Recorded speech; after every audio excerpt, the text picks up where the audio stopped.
You're tuned in to Nerd Overload, your weekly show for video games, movies, TV shows, comics, tech news, and more.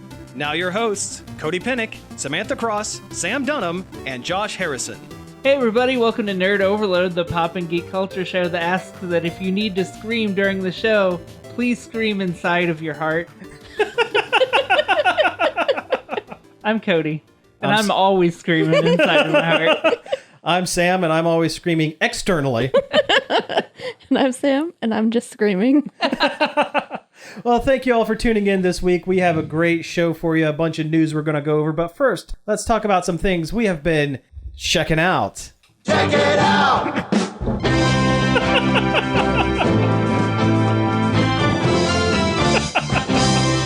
You know, we had talked about the soundboard before we started recording, but it still surprised me. Oh, yeah. Good stuff. I will never not be enthused and excited for this soundboard. So yeah, let's talk about some things we've been doing this past week. Alrighty then. Alrighty then. Oh, yeah. I love it. All right. So I'll tell you what, I'll do my couple real quick. First one is I got myself caught up on the TV series The Doom Patrol. It is a show that originated on the DC Universe app. The beloved DC Universe. The soon-to-be defunct DC Universe app that the show in the last couple episodes openly mocked.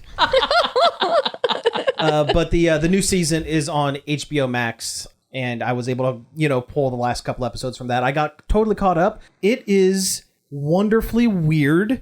It is extremely vulgar, and there is horrible things like sights and sounds, and every other word out of Brendan Fraser's mouth is the F word.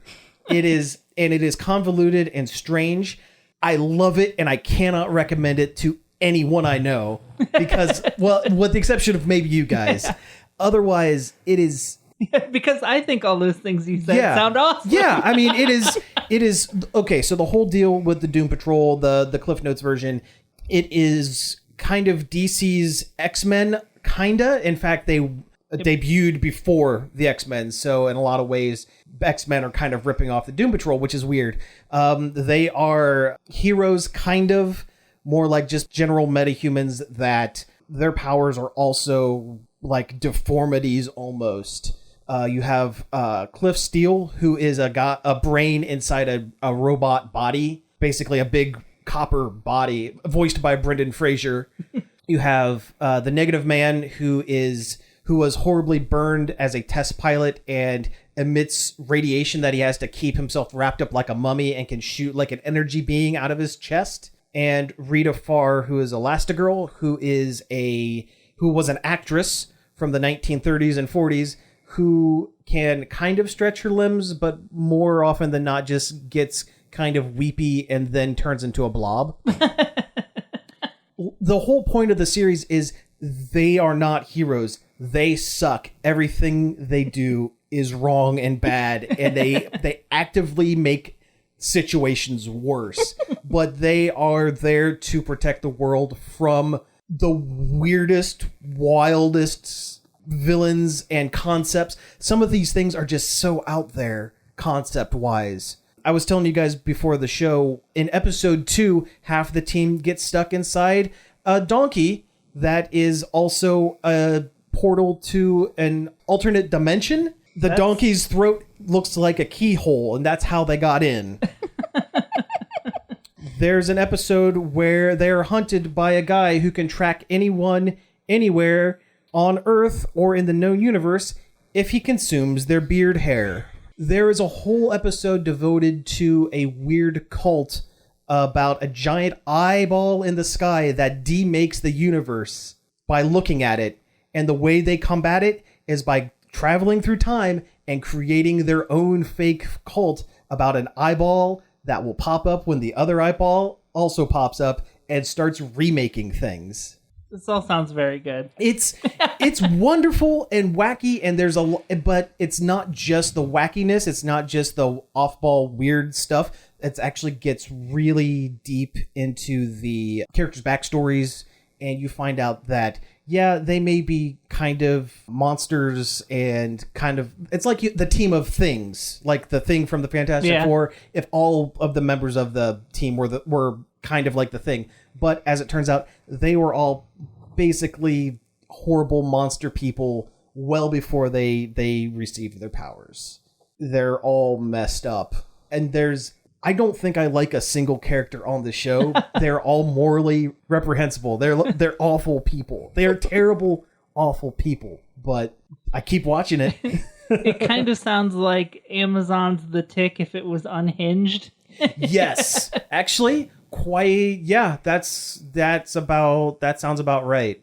The show is grounded by the one actual superhero on the team, Cyborg. He keeps making mentions about trying to get into the Justice League and how he was basically a hero on his own who needed some help with his cybernetics. And the chief, the guy who's in charge of the Doom Patrol, played by Timothy Dalton, goes missing. Also, Alan Tudyk is there, and he has reality-altering abilities, including one of my favorite abilities in comics, the knowledge that you are a fictional character.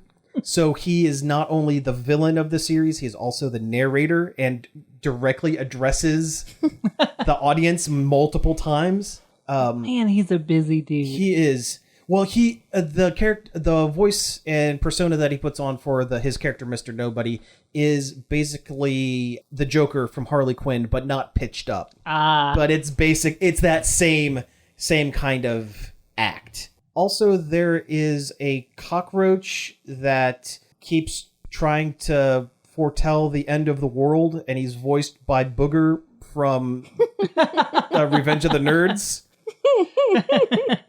This show is weird. Yeah. Season 2 involves the chief's daughter, who is an immortal little girl with the face of a monkey that can make her imaginary friends come to life. Wow. That's a lot. Wow, yeah, that's a lot. That's a lot. And they drop that on you in 5 minutes into episode 1 of season 2.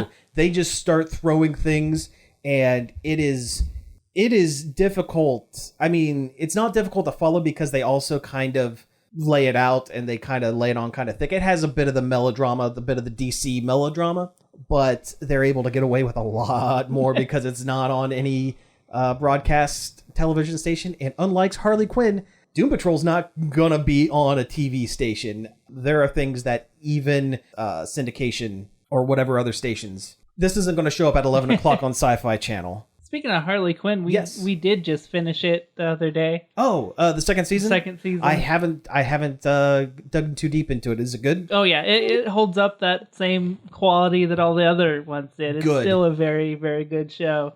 Excellent. I really hope it gets a season 3. I'm not holding my breath. Well, yeah. I didn't think it was going to get a season 2, and it did. So yeah, I also thought it was going to get chopped because of the whole DC Universe app thing debacle. And who knows? Maybe HBO Max will pick it up. I hope they that would pick be it cool. up. Yeah. Even if they don't make new ones, more people need to see the show because it's really good. Well, the thing is, I don't see any merchandising or anything around that show. That's true. I mean, you also don't see any around Doom Patrol, really, but that is such a niche kind of thing that it can kind of skirt by it. Plus, there's only 9 episodes in season 2 of that one. But yeah, you would think that Harley Quinn, you would think they would have like action figures, or at least the high articulation collector's figure. Yeah. Or a Funko Pop. Or a Funko Pop. I'd buy a Clayface action figure. Yes. Also voiced by Alan Tudyk, right? Yeah. Oh, he does Clayface and the Joker. That's probably it. Danger Boat on the Tick. He was Danger Boat. That's right. Yeah. Yeah, I don't really have anything else to say about Harley Quinn because it would be spoilers. Okay, well then, yeah. It does a lot narratively in that last season that is, I don't know if surprising is the word, but it's it does things. Well, they left season 1 in such a weird spot at the end of it that they needed. Yeah, wouldn't be surprised if they went some crazy places. Yeah, they do. That's awesome. It's worth watching that second season. That is awesome. Yeah, I will.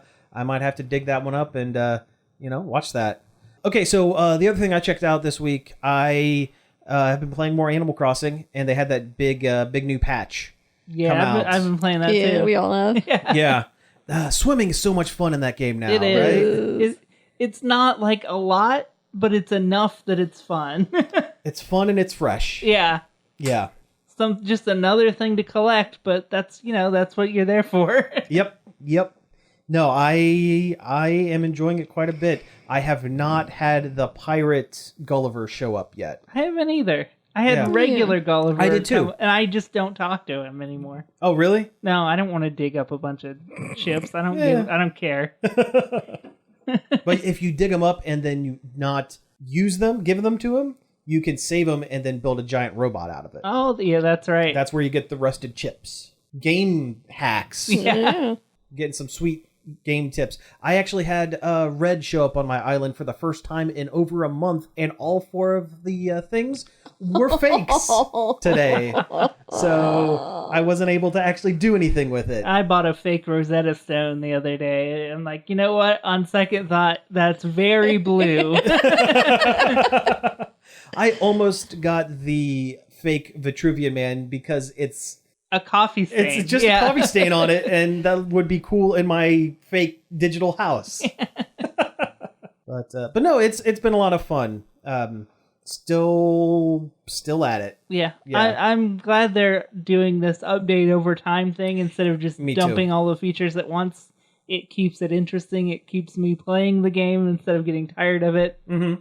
Same here, and I hope we don't have any paid DLC anytime soon. I hope it's all quality of life, free update. I think if they do, it won't be for like a year. Yeah, that makes sense. Yeah, it won't be until like they've made the money off of the cartridge itself. Like type of situation. That makes sense. Also, I realized today that the 2 characters, Harvey and Pascal, Pascal the otter that they just added in for diving, look like Cheech and Chong. Oh my god, they do. Yeah, they are exactly Cheech and Chong. And I did some digging. Turns out they're modeled after Cheech and Chong. That's funny. Yeah. I mean, in a game as laid back as Animal Crossing, makes sense. Yeah, it makes sense. No, there are quite a few kind of sly allusions to things in that game. It's not just all shiny happy for children. I mean, it's mostly all shiny happy for children. But I think Harvey's got a creepy vibe. Harvey's got a creepy vibe. Well, they did introduce him in that update on New Leaf where he just lived out of his van. Yeah. And now he has an island where you can make people pose for pictures on it. Well, it's weird. I mean, yeah, it is. Yeah, I suppose. But I'm glad they kept the character in there. Yeah. Because he's fine. He's funny. You gotta have a little bit of a creepy vibe showing up every once in a while. Oh Keep yeah, it interesting. Oh yeah, get Zipper T Bunny in there. Oh yeah, who is purposely creepy. Oh, they absolutely made the Easter Bunny creepy for the game. Yeah. Oh yeah. I mean, he looks exactly like that Silent Hill mascot bunny. Mm-hmm. He does. Have you had to chase down the giant isopod?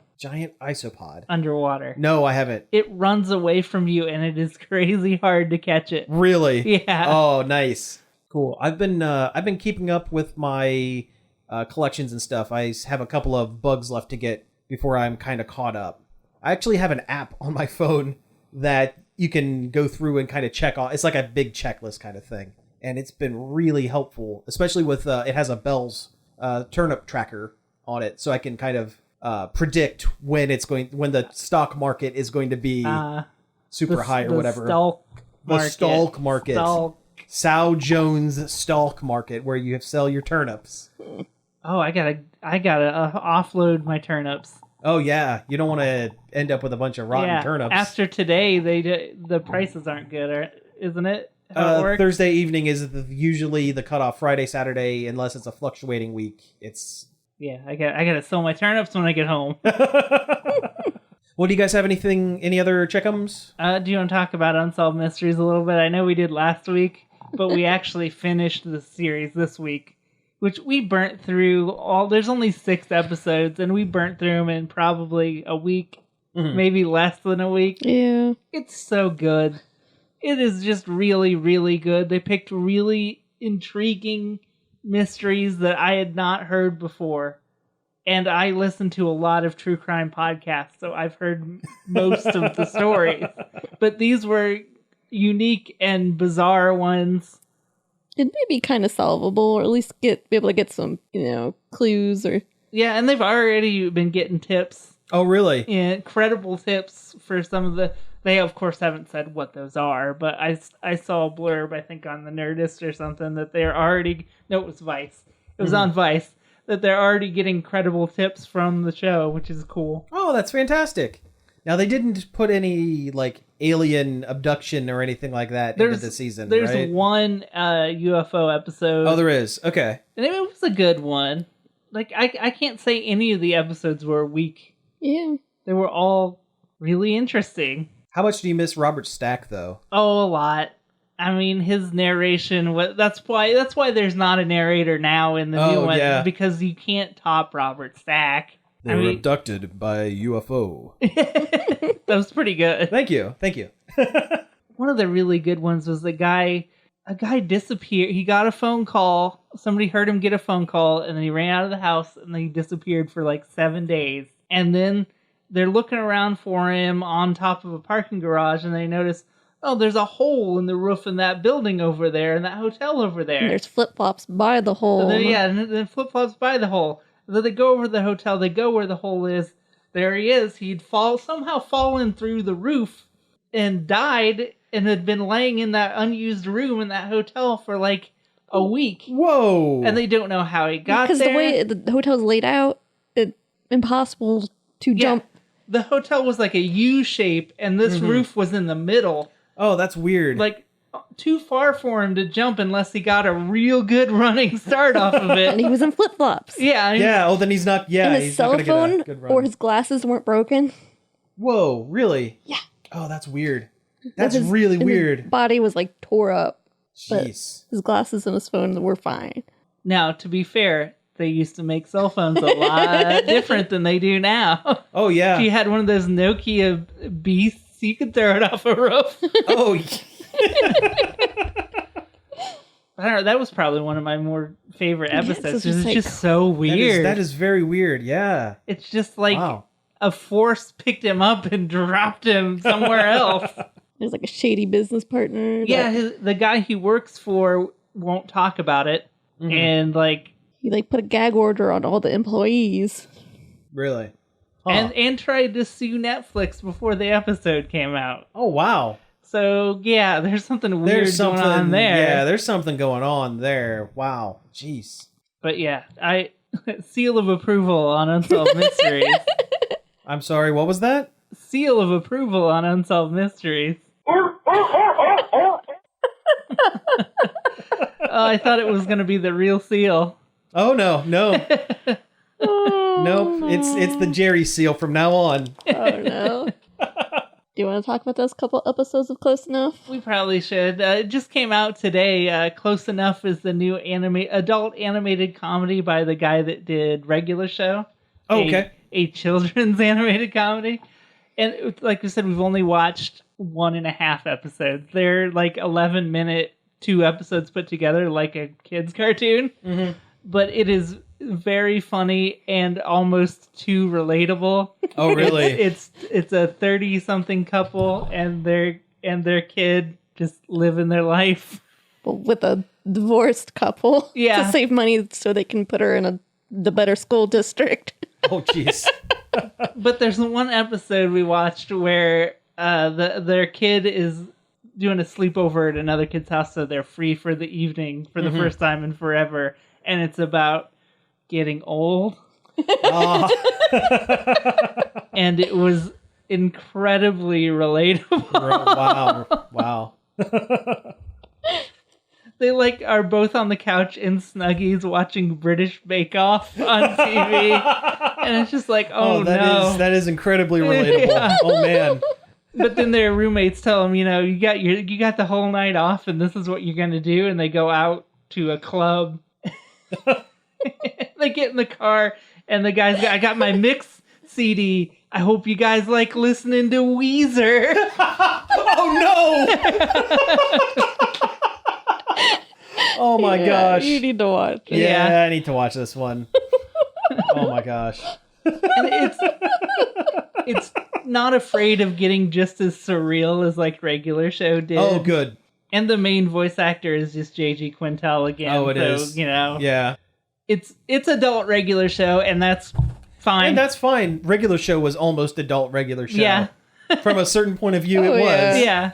He was really like dialing it back for regular show, and it's nice to see him get more freedom to do what he Yeah. wants. It's not like he goes ridiculous though either. It's, Yeah, it's not like super vulgar. Mm-hmm. But just the episode about getting old is just like, oh my god. Because at first they're like, we can do some errands, and like doing laundry and putting gas in the car. Like, it's really good so far, but HBO Max, for some reason, it keeps getting out of sync with the audio and It's video on weird. it. Really? And I've I never had that happen. Yeah, I Huh. looked it up on Reddit, and apparently we're not the only ones it's Really? happening to, but it's really annoying. Wow, And that's weird. I hope they fix it soon, because I don't know how many more episodes I can No. watch without the audio With the synced up desynced right. and Yeah. everything. Yeah. Weird. Very weird. Talk about that movie we watched What movie? The that I mostly slept through. Yeah, you fell asleep through it. Speaking of I being think old. I think I fell asleep for a little bit too, but it was still like what I saw of it was good. It was called Ghost Stories. Mm-hmm. And it was like a anthology. Yeah, it was an anthology horror movie, British anthology horror movie, which there's a lot of those. Yeah, but, there's a few. but Yeah. this one had a cool connecting story about like a guy that debunks paranormal stuff going around. Like this guy he looked up to that did the same thing, who disappeared, gets a hold of him and says, "These are the 3 cases I couldn't figure out. Oh, You okay. figure them out so I can be at peace." Oh, okay. That's cool. And That's cool. that's the connecting tissue for all 3 of the different stories, which some of them were better than others, but Well, that's usually how it goes with these anthology yeah. things. But they were all like pretty creepy and well done. And Had Martin Freeman in it? yeah, Martin Freeman was in it. Oh, cool. Cool. Like him. He's all right. I watched a couple episodes of Friends. I'm sorry. I'm sorry. I didn't watch a whole lot of Friends when it was actually airing. In fact, the only episode that I watched on television as it aired was the final episode of Friends. But I watched a couple episodes of season 2, and boy, I don't like Ross. Oh, no, yeah, he's bad. he's the worst. He is the Ross and Rachel thing sucks, but it's definitely more Ross than anything, right? Oh, yeah. And it's not just us being in a kind of a different time period where the stuff that they were able to get away with on that was like, oh, we're just being cute and we're just being guys. Now comes off bad, right? It's not that. It's just that Ross sucks, right? It's probably a little of both. Little of both. Okay. Like the only ones that I actually give a hoot, and I'm self-censoring. I give a hoot about are Joey and Phoebe. They're like the ones that get the least amount of anything. Yeah. We were looking at a friend's T-shirt at a store the other day, and I'm like, "Who is your favorite friend?" And what did you say? I said the sarcastic one. Yeah, you said the sarcastic man, and I'm like, I was also always partial to Weird Girl. Because I did watch it a lot in syndication when it was like on Fox, like Oh, the same time. I didn't but, have like, cable for a long time, so that's why what I watched. and it was on like the same time around like between Simpsons. Yeah. I was gonna say, yeah, something. it came on. It was like what led into Simpsons Yup. Yeah. during the week. And I was Yeah, just like, Fine. whatever. Good enough, I guess. Yeah. I'm not getting up. And I remember when it was like must-see TV on what NBC and like my mom watching it. Yeah. I don't relate to any of their problems being 30-something, being the same age group that they are now. Yeah. That us now, what they were then. I don't relate to a single no. thing. No. Not even a little bit. Even when they tried tackling one of the more serious things where 3 of the friends don't make a whole lot of money and 3 of the friends are kind of loaded and they try to do something with it, but it just came off really hollow. And it involved Hootie and the Blowfish, but they didn't actually appear on the show. Which you'd think if you're going to talk about, you know, a real life celebrity. Yeah, you would get them on the show, but no, you just saw them sitting in a bad set looking at the stage while the licensed live show of Hootie and the Blowfish played in the background while rich friends enjoyed it. I don't understand the resurgence. Like, why there's t-shirts. And, like, I get that it's a nostalgia thing, but it was never good. It's a nostalgia thing, and I think it's easy to watch. I think it's that predictable, and I think it's comforting. It's super comforting. It's what The Office was. It's what Big Bang Theory is going to be in about 5 years. Once it's been off the air for a while and it gets a big, huge resurgence, you're going to see Big Bang Theory stuff pop up quite a bit. Bazinga. Oh, boy. But I remember I was never, like, a big fan. Yeah. I would just watch it if it was on. Like, I wouldn't even do that. Like I said, I watched the final episode because I watched the final episode. It was sophomore year of high school. I remember this because I was badgered into watching it because everyone in my art class watched Friends, and I didn't want to. I wanted to be able to join in the conversation. So I was like, okay, I don't know who any of these people are. Here's a wacky one driving a taxi cab, and I guess that's funny. why doesn't the Ross friend eat the other ones? He's clearly the largest one. He's clearly the largest of the friends. What is that? What's that It's from? from Futurama. Futurama, yeah. I was the same way about the Seinfeld finale. I didn't watch Seinfeld when it was on TV because I was Young. 12. Yeah. But I did watched it. I did watch the finale. Oh, I watched the Cheers finale. I think I was real young then. But yeah, same with Seinfeld, same with... The only time I only have recently watched Seinfeld, like when it showed up on Hulu for the first time, that's when I watched the majority of the Seinfeld I know of. I could loop this back around. Seinfeld, the final episode where they're on trial and their lawyer is like the Johnny Cochran talk fast guy. That is Cyborg's dad in Doom Patrol. And with that, let's take a break and we'll come back and talk about some news. Play the Seinfeld music as you go out. Hey, hope you guys liked listening to Weezer, because that's what we played. It was Buddy Holly. We are all in our mid-30s, so of course Yeah. we played some Weezer. That Blue album. Yep. It's, well, one of the best. Still one of the best. Yeah, it is. You know, the more growing up, I loved Weezer. I think everyone our age at one point or another loved Weezer. But, like, the more albums they put out, the more I realize Blue Album and Pinkerton were kind of flukes, maybe a little bit. I mean, part of Green Album, you know, that one where they sang with the Muppets, that was pretty good. But, like... And they had good ones on almost every album. They had at least one good song, except for Ratitude. Hurley? I never listened to Hurley. Hurley's not great. Also, a very timely reference that they made their entire album about. Does that one have Memories on it? Yes. I like that song. Yeah, Memories is all right. It's kind of hits you in the bittersweet nostalgia. Yeah. Like, it's kind of sad. It is. Well, it's Weezer. Yeah. All of their songs these days are a little sad. I liked the Red album, most of it. There's some interesting things on the Red album, but it seemed kind of pretentious. Pork and Beans was good, and The Greatest Man Who Ever Lived was good. See, I like the concept of The Greatest Man Who Ever Lived, but like the idea of it changing every 8 measures or whatever. But the execution I didn't like very much. I just thought it was like, oh, we know so many different types of music that all kind of sound similar. Look at us. We're going to do a cappella for 8 measures. Aren't we cool? Of course, I haven't listened to it for, 10 years, so. Yeah. They still put on a heck of a good live show. I actually really liked Ratitude live. It was a lot of fun live. Yeah. But boy, it's not good on the record. Not so much. Isn't that the one that had the song with the rapper? Oh, yeah. Lil Wayne? I thought it was Weezy. Is that the same guy? I don't know. Oh, no.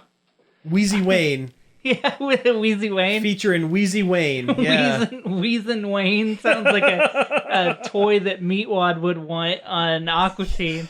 Yeah. To date myself even further. Oh, wow. Weezer references and Aqua Teen Hunger Force. I'm going to guess we're in the 34 to 36 age range. Right in there. Hey, do you want to mention Space Ghost Coast to Coast while we're at it? The Good Seasons? The one with Beck? You guys remember Beck? Hey, remember Beck?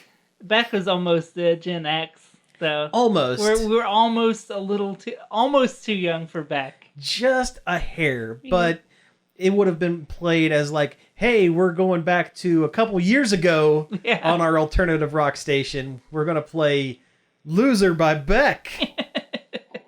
I remember liking Green Day when I was like 9. Yeah. I mean, I had a Green Day album. I was never that. I mean, I liked their couple of songs that they had on the radio, but I was never a huge Green Day fan. I really liked Green Day when I remember the older kids in my karate class thinking it was cool that I liked Green Day.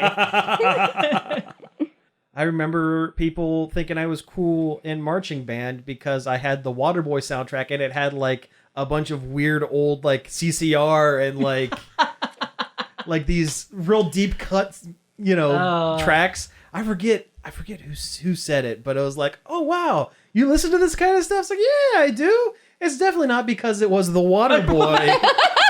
That's a real Bobby Hill moment for you. Yep.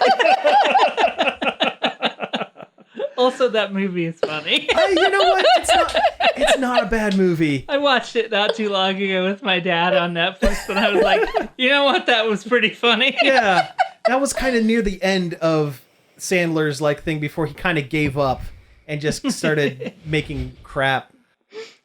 But yeah, Waterboy's fine. I think I saw that in theaters. Really? Yeah. Wow.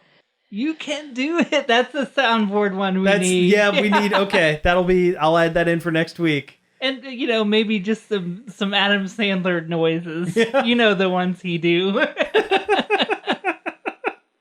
Oh, I'm trying to think of Adam Sandler noises. God, I know like so much of his old comedy albums because my older brother would listen to it all the time. Yeah. Hey, go. They're all going to laugh at you. They're all going to laugh at you. Hot Waterburn Baby. Oh my God. I remember watching Happy Gilmore way earlier than I probably should have. Yeah. Oh, it's such a good movie.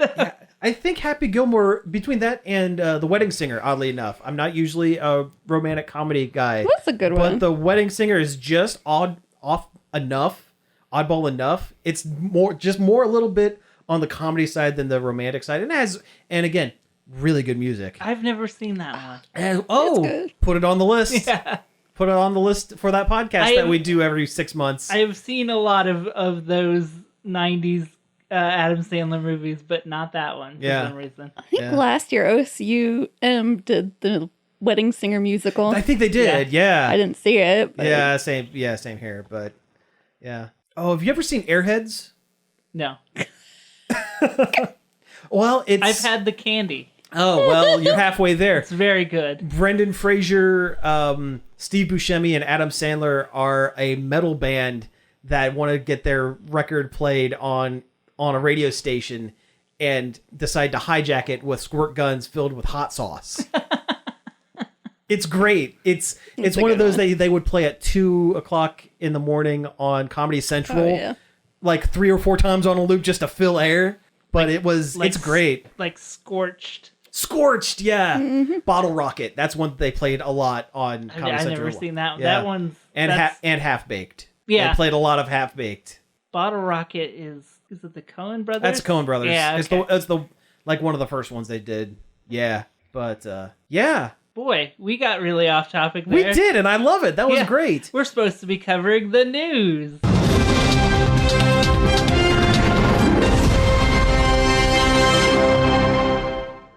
News.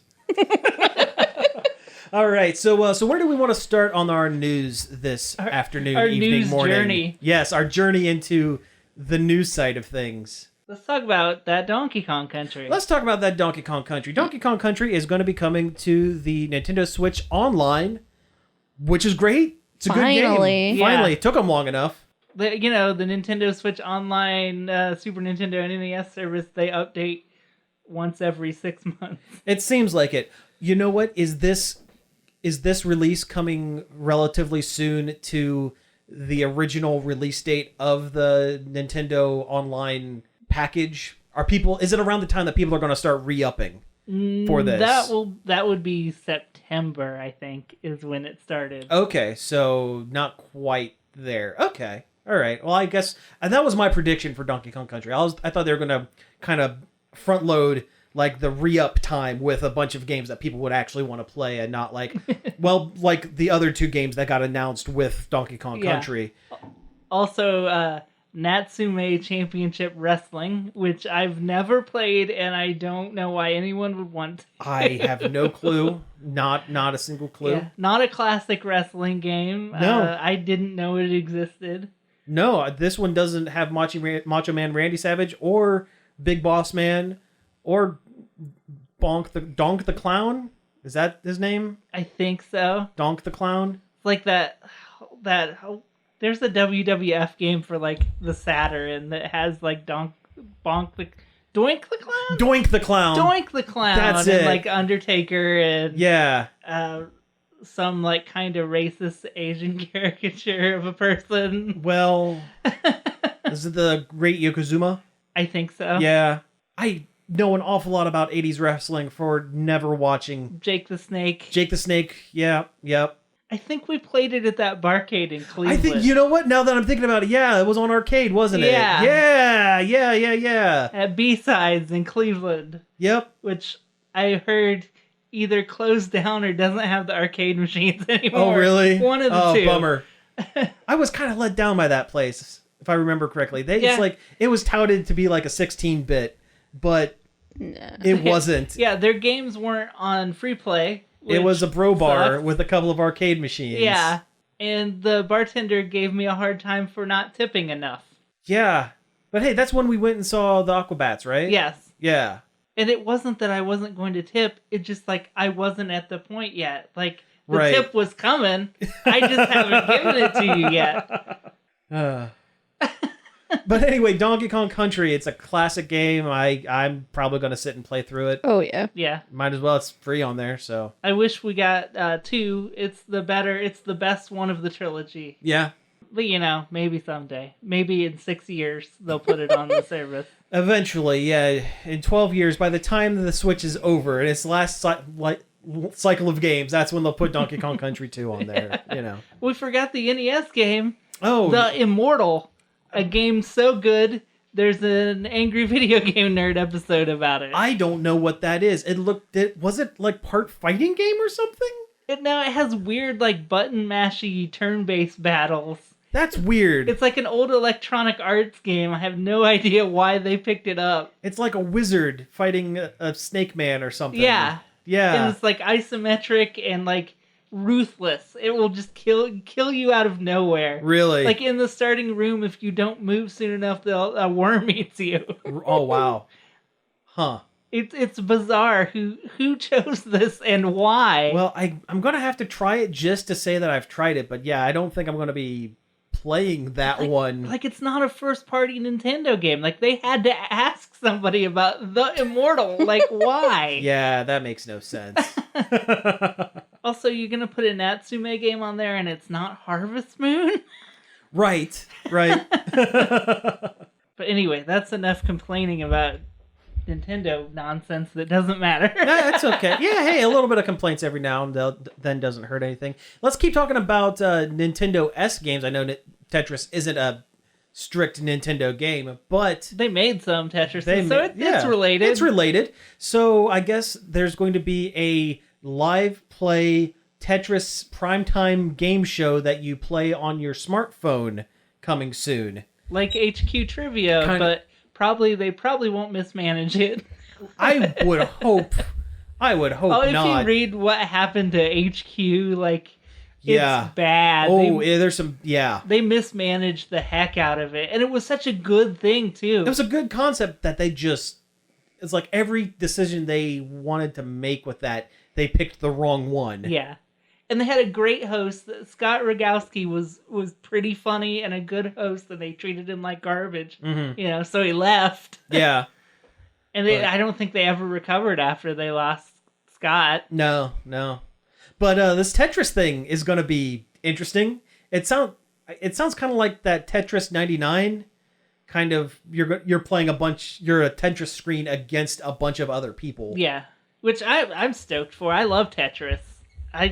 I'm terrible at it, but I'll play it once or twice. Why not? I've almost won Tetris 99 before. I've really? been number 2. Nice. I haven't played it in forever, but I really liked Tetris 99. Yeah, I couldn't break 30, but I think Jordan got up to 7 or 6 at one point. It's a sweet game. Yeah. Tetris is the best game ever made. It's just so perfect in its design. Yeah, it's a good game. And the game show concept is cool. I like this kind of idea, making a game show accessible to anybody who... everybody wants to be on Double Dare, but not everybody gets to be on Double Dare. Yeah. And making this this game show that everybody can be a part of is such a cool concept. It's a really cool concept. Yeah, I'm really kind of excited to see where the development of it goes and how it's going to work out. Microsoft did it for a short time. They did that 1 versus 100. Oh, they did a live version of that on the Xbox. I never got to play it, but it looked really cool. And yeah, that would be pretty cool. Yeah. All right, hey, talking about iOS games. So there's been a couple of updates to Pokemon Go. We haven't talked about that in a while. I'm still playing it. Are you guys still playing it? I'm still, I pop in there every once in a while. I'm out of item space, and I have so many Pokeballs I don't think I'll ever run out. Do you remember when there used to be a serious drought of Pokeballs? Oh, yeah. Yeah, ridiculous. But anyway, they've added some really interesting quality of life stuff here recently. They've, because of the COVID and the quarantine and everything, they've been making a lot of changes so that it is easier for players who have decided to quarantine or self-isolate can still get as much out of the game as possible. One of the things that they haven't implemented up until now are Team Rocket battles that before you would have to physically go to a Pokemon stop and spin a stop when it's available in order to initiate one of those. Now there are actually hot air balloons that float over the screen every once in a while that will give you basically a randomized Team Rocket battle on a daily basis or a couple times a day or something like that. I love the way they announced it. They sent a fake email. Yeah, I was just going to bring that up. Like it had leaked, like you accidentally had gotten an email that was supposed to go to Team Rocket. And then 2 minutes later, you get another email saying, I'm sorry, I think you may have received an email by mistake. Don't read that. Yeah. It's a fun way to announce. Yeah, the Pokemon, Niantic and the Pokemon Company catch a lot of flack from players online because of some of the decisions they do. Some of it's warranted, some of it's not. There's one guy on Twitter that every time there's any kind of announcement from the Pokemon Go Twitter account, the only thing he tweets is, give me a Caterpie with a cowboy hat.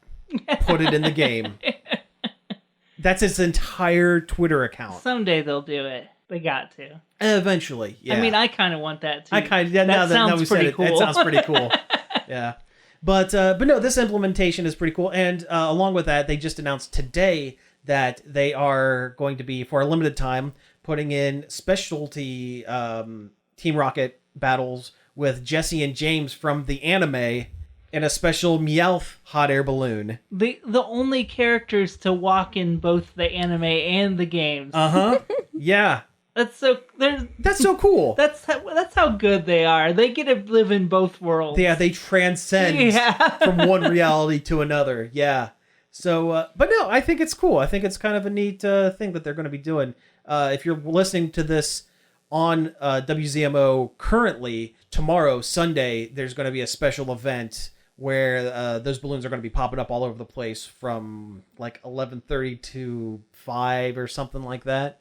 So yeah, it's there if you want. Sure, I why saw not? a Team Rocket balloon. I clicked on it. Team Rocket leader Arlo came out. Oh, and just there's your problem. Completely leveled all of my guys. Arlo is difficult. Yeah. I have the most trouble with Arlo. He has like 700 combat or 7,000 combat powered Pokemon, and like my 3,000 guys aren't cutting it. Yeah. Yeah, that Arlo's tough. The other two aren't too bad. Sienna and Cliff, the one with the Pokeball goatee. That guy was so dumb looking. It doesn't help that I usually just go with the ones they automatically pick for me because yeah. they're usually good, but they gave me all like ones that didn't type match well. Oh, weird. Yeah. Yeah, Arlo usually takes me a couple tries before I can get him, but Oh, speaking of iOS games, I didn't put this on the board, but they're doing a Crash Bandicoot one. Oh, they are. They're cool. making a Crash Bandicoot Infinite Runner, which actually makes a lot of sense. Yeah, Okay. I could see it. Like from the camera angle that you play Crash Bandicoot is almost, the same as like a temple run. Sure. So I think it's a good fit. It's being made by King, the people that make Candy Crush. So yeah, that's not great, but it's not awesome. It could still be good. I'm willing to give it a shot. Yeah. I like that Crash Bandicoot. But no, that's cool. I'll try it. I played that Sonic the Hedgehog. That Sonic. I played that there Sonic Runner. Gotta go fast. Yep. Yeah, that's pretty good. It was a good one. Man, everybody had a runner at one point. There was a Tomb Raider one. Yeah. No Mario Runner. Well, it was Mario Run. I guess that is a Mario Runner. I mean, it's not a 3D one. That's true. You got me there, but yeah. Mario Kart kind of is. I mean, you can't stop. I still play the heck out of that Mario Kart. Really? I'm fully aware it's not great and Yeah. it's awfully predatory. But if the main loop, the gameplay loop is good. Oh, okay, cool. The core in there's a good game in there that's just bogged down by weird decisions. Huh. See, I've actually been playing a lot of Mortal Kombat Mobile. It's a 3v3 fighting, but it's basically just tapping. It's like that Injustice one. Kind of like the Injustice one. And I'll tell you what, I think I like it better than Mortal Kombat 11. I think I'm enjoying it way more, and I'm deep into that game, and they give enough of the currency. I'll bet they spell it with a K. Sure do. Coins. Coins. Yep. Kagems. Kagems, yeah. Crystals. Yes. But no, they give out enough of the currency that it doesn't feel bad. Combat coin. Combat time. Stop trying to make that a thing, Sonya. Combat time can't be a thing. I should put that on the board, on the soundboard. Combat time. When they did an animated series, that they tried to make that Sonya. Oh. Was it Sonya Blade or was it just everybody? No, it was Sonya Blade. They tried to make that her catchphrase. Every time they did anything, she would scream "combat time," and it was like she would put on like a fake gruff voice when she'd yell it. So it was like "combat time." Also, they made Stryker a main character in that. Nobody likes Stryker. Nobody likes Curtis Stryker. Except for me when I was like 9. He had a cool gun. I do like Cabal, or Cable, the guy with the hook swords and the gas mask. Oh yeah, that guy's cool. Yeah, that guy's cool. I like the cowboy they put in the new one. Oh yeah, Aaron Black is really cool. Yeah, that guy's cool. Yeah. I don't like hardly any of the character designs in Mortal Kombat, but I like the cool cowboy. Yeah. I like the weirdos. I like the mobile game has a ninja named Trimmer. I don't remember that one from any of the games, but apparently it's a I thought you were gonna say Trevor. Trevor. Trevor yes. the ninja. I always liked Baraka. Baraka's all right. He's kind of a weird dude. He's kind of a weirdo. Yeah. I like that they retroactively made Kano Australian after the movie. Yeah. Hello, baby. I always like the forearm lady, Shiva. Yeah. She's cool. Shiva's really cool. She's in the MK11, and yeah, they updated her model, and she plays really well. But like most of the main characters, like, oh, dumb. Yeah. Sharp hat man. Well, I like in the story mode, and all the characters, now fighting games, they have intros where they talk to each other, and it's all like pre-canned stuff. And they've given Kung Lao like a serious inferiority complex because it's like, yeah, I am the cousin of the great savior of everybody, Liu Kang. I'm number 2. I'm Luigi. He is. Kung Lao is Luigi. Samantha, who's your favorite Mortal Kombat? I don't know. I can't think. Can't. I'm too hot. It is hot in here. It is getting a little warm in the old studio. Who did you pick more often than the vampire that's in the GameCube one? I never have a GameCube. Or it was also on PlayStation 2. Nintara or Ninjara. Nintara. I think I did like that Ninjala. vampire lady with the wings. What? The one vampire lady? Yeah, that's what I'm talking about. Yeah. Yeah. She was cool. Yeah. I wish they would bring her back. I don't like Bo Rai Cho. The drunk puke fart boy. I don't like the fart man. Booger man, basically. Yeah, he's basically Booger Man. Ancient god Booger Man. The drunk puke fart boy. Yeah. Didn't care for him. All right, well, hey, we have time for one more news article. Oh, wow, we so... blew way too much of our news time already. It's fine. It's loosey-goosey. Yeah. Let's talk about Ready Player 2. Oh, boy. Yes, let's talk about the this. greatest writer of our time and Columbus native Ernest Cline. Has decided to go back to the Ready Player 1 well and grace us with a novel sequel to Ready Player 1, creatively titled Ready Player 2.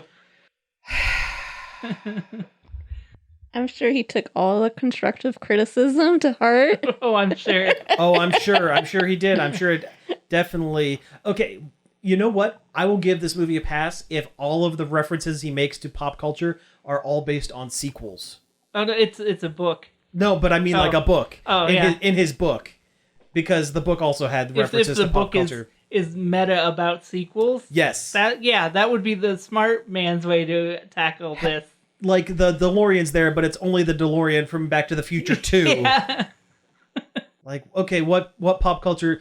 Like, if he called it Ready Player 2 Electric Boogaloo, that would win a couple points in my book. Yeah. For the book, I would say. Okay, what pop culture sequels? Like, there's got to be an Empire Strikes Back thing in there, right? Yeah. The NES sequel to The Goonies 2. Goonies 2 with the mermaid? Yeah. Yep. And a very good chiptune rendition of The Goonies Are Good Enough. But this is just going to be another hack job book, right? Oh, I'm sure. The first one was not good. It wasn't. No, I read it and it wasn't great. I like have seen read bits and pieces of it. I thought the movie was fine. The movie... It wasn't outwardly offensively bad. It was watchable. Yeah. Was it, though? I thought so. Yeah. See, one, I don't like the actor they played as... They picked as whatever, Ready Player Man. Player 1. Player 1 man. 2, they made the Iron Giant a weapon in it. Well, he shouldn't have even been in it. It should have been Ultraman. Yeah. Yeah, in the book it was Ultraman. But no, the whole point of Iron Giant was that the giant robot was not a gun. And here he is with his laser eyes and rocket hands just punching everybody. Doing awesome fight moves. Yeah. It's just going to be more hackneyed crap. Well, yeah, what movie are they going to have to recite to find the egg? Find the egg. Find my egg. And that guy that was like supposed to... Oh, what was the guy that created the Oasis's name? I don't remember, but it was very clear in the movie that they wanted... Eggman. Yeah. That they wanted... They wanted him to appear like he was on the autism spectrum in some way. Yeah. And it was, like, just really ham-fisted and... Cringy. Cringy. Mm-hmm. Bazinga. No, who asked for this? Who wanted this book? Ernest Cline's checkbook. Yeah, I guess. Asked for this. Who's gonna buy it? If it gets onto someone's best reader list like it did last time, you know, if it gets into Loot Crate like it did last time, they sold so many copies of Ready Player One through Loot Crate. It was a Loot Crate giveaway. That's how they got so many. They could say we got rid of this many copies of this book because they put them all in Loot Crates. Wow. Yeah. But yeah, I don't know. Maybe he has evolved as a writer. I'm not. I heard Armada was bad. And that was the second book. Oh, really? Yeah. Okay, yeah. Well then, yeah, no. This is going to be more crap. It's going to be more bad. He's from Columbus, right? I claimed that earlier. He's from Ohio. I don't know if he's from Columbus. Now that I think about it, yeah, I'm not 100% sure I know he's from Columbus. I know he's from Ohio. For some reason, I thought it was like around Akron or something. Probably. And they just picked Columbus because it was the capital of Ohio, soon to be Flavortown. Will that be part of? Will that be part of the book? Yeah. Now it's Flavortown. Well, they have to create a revision of Ready Player One, the book. Yeah. Ashland, Ohio. Ashland. Okay. Oh yeah. Right on. I know where that is. I've been there. Ashland's own Ernest Cline. Ernest Christie Cline. That's his middle name. Oh, well, good to know. Thanks, Wikipedia. Thank you, Wikipedia. Welcome to Flavortown. I need to recharge my VR crystal so I can jump into the Space Invaders zone and get my 3D Doritos so I can pilot the Gundams in Mario Kart. Everybody in Space Invaders in Asteroids use that little pointer arrow guy as their ship, but me, I secretly have the code to the R-Wing from Star Fox 64, which I've played to completion every 3 weeks. Every 3 weeks, just to keep my reaction times sharp. Also, Doc Brown is there. The YouTuber Jenny Nicholson did a really good she video. Really did. About like a Ready Player One for girls. Uh-huh. And it's like all the like old girly properties like My Little Pony and She-Ra. And it's pretty funny. Yeah, it was really good. So get ready for this upcoming list of pop culture phenomenon that you can buy in book form. Oh, should we buy it and read it and then talk about it on the show? Are we going to have to do that? Oh, that's a lot of energy. Is one of us is going to have to do it, right? That's a lot of energy to expend on a bad book. Yeah, I suppose. All right, well, hey, with that, I think we have reached our time for the week. So thank you all for tuning in. You can find us each and every day over at nerdoverload.com. You can also go find us on social medias, whether that be Facebook, Twitter, Twitch, or Instagram at Nerd Overload Now. You can email us at staff@nerdoverload.com. You can give us a call on the Nerd Overload hotline. Leave us a message about your favorite pop culture property at 586-372-8020. And I just realized I forgot to check the voicemail box this week. So. Oh, well, hey, that means we'll be able to double up next week. There we go. All right, you can also find all of our back episodes on various podcast apps like Apple Podcasts, Spotify, Stitcher, or anywhere else you can find podcasts. And finally, I would like to thank David Pencil for the use of our intro and outro. You can find more of his stuff over at davidpencil.com. So again, thank you all for tuning in, and we will be back next week. Could this episode be any more over?